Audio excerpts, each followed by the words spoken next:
यूं अचानक आने के लिए माजरत, लेकिन काफी देर से आपको देख रहा हूं। आप कुछ परेशान लग रही हैं। क्या कुछ चाहिए आपको?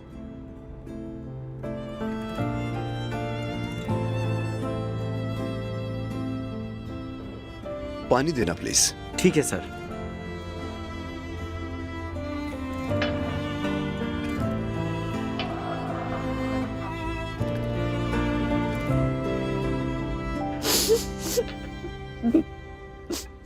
पानी पी लीजिए।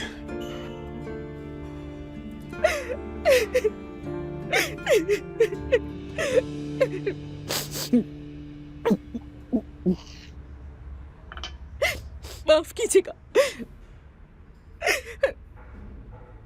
मैं नॉर्मली ऐसी नहीं हूँ। शायद मेरे आंसू आप जवाब देंगे। हो जाता है अक्सर ऐसा। परेशान मत हो।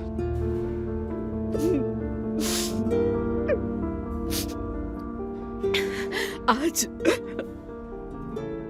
चंद घंटे पहले मुझे पता चला मेरे शौहर। आपको मुझे बताने की जरूरत नहीं है। मेरे शौहर ने मुझसे झूठ बोला। काफी अरसे से वो अफसोस हुआ, लेकिन जो भी आपकी जिंदगी में होता है वो बेहतरी के लिए होता है। मैं जानता हूं कि इस वक्त आप दुखी हैं, लेकिन ये वक्त भी गुजर जाएगा। यकीन करें, जिंदगी में ऐसा कुछ नहीं जो खत्म ना हो।